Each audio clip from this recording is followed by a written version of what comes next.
Salam sehat bersama saya Dr. Faidon Numanturuan. Pada video kali ini kita akan membahas tentang apa saja yang bisa membantu pembersihan pembuluh darah khususnya lewat makanan alami, yaitu buah-buahan tapi yang berlemak. Ya, saya ulangi, buah-buahan tapi yang berlemak.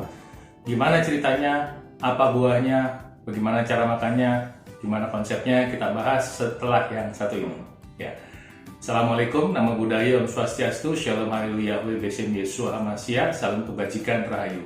Baik, ketika berbicara pembersihan pembuluh darah, tentu karena kita sudah mewaspadai adanya risiko serangan jantung, stroke, gagal ginjal, dan pada laki-laki ada masalah atau risiko impotensi. Itu sebabnya kita mau pembuluh darah kita sehat, dan untuk sehat logikanya adalah harus dipelihara, ya. Tidak ada satu produk atau barang atau apapun yang bisa berfungsi dengan baik kalau kita tidak memeliharanya. Nah, dalam konteks pembersihan pembuluh darah, apa sih keyword untuk pemeliharaannya? Yaitu satu, kita bantu pengikisan yang udah telanjur menyumbat. Kedua, pengenceran. Ya, ketiga, mencegah oksidasi. Ya. Kemudian keempat, mencegah clotting atau penggumpalan. Jadi saya ulangi, ada 4 ya, bantu pengikisan, pengenceran, mencegah oksidasi, mencegah clotting. Nah, nanti buah-buahan yang berlemak ini akan membantu keempat prosesnya sekaligus. Ya, apa saja buah-buahannya? Langsung saya bongkar. Ya. Pertama adalah alpukat, kedua adalah kelapa dagingnya, dan ketiga adalah zaitun. Saya ulang ya, kelapa, alpukat, zaitun. Tapi tiga-tiganya yang kita bahas adalah buahnya ya. Buahnya, daging buahnya, flesh ya.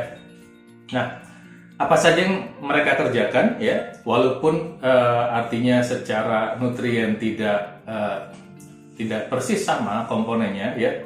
Tentu karena ngelihat strukturnya juga beda ya, rasanya beda, strukturnya beda.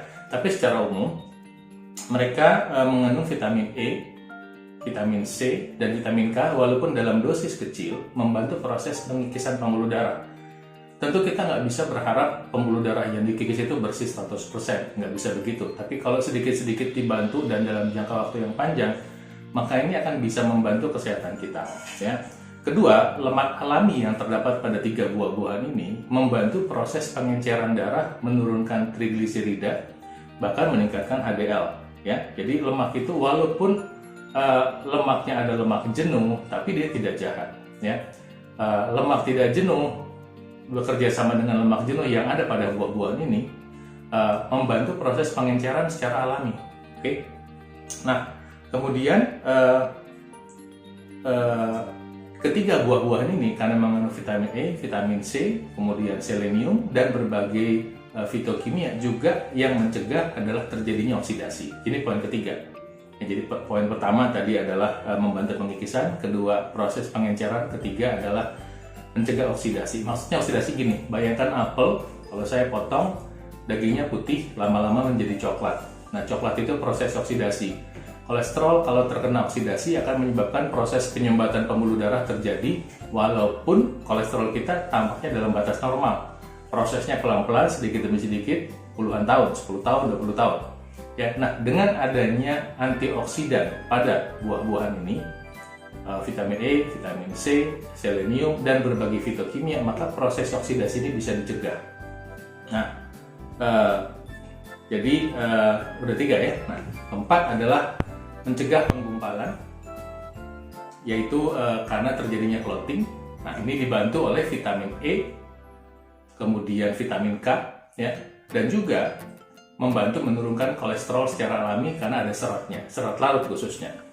Jadi setelah kita tahu sedemikian banyak manfaat dari buah-buahan ini, ulangi ya, alpukat, kelapa, zaitun, maka tentu sekarang tinggal kita konsumsi. Nah, tentu cara konsumsinya adalah masukin ke mulut, kalau ke hidung nggak masuk, ya. Bukan begitu ya. Dan kalau dibilang berbahaya gini, nggak, selama makannya nggak di tengah jalan nggak akan berbahaya. Kalau di tengah jalan berbahaya, ditabrak mobil. Nggak, maksudnya gini, cara konsumsinya adalah hindari barengan dengan Anda mau sehat tapi kebiasaan tidak sehatnya itu dikerjain. Misalnya makan alpukat atau santan atau zaitun itu bersama dengan produk-produk yang tinggi dengan gula, yang tinggi dengan makanan yang digoreng, tentu hasilnya nggak optimal. Terus artinya misalnya mengkonsumsi alpukat ya jangan pakai gula pasir, mengkonsumsi daging kelapa ya jangan dikasih gula lagi ya. Kalau misalnya konsumsi zaitun ya enggak dengan misalnya makan french fries atau kentang yang digoreng gitu ya. Jadi tetap dalam konteks makan yang sehat agar hasilnya maksimal, dan jika dibarengi dengan konsumsi air putih yang cukup ya, kemudian olahraga secara teratur, maka hasilnya bisa membantu untuk bisa membantu proses pembersihan pembuluh darah.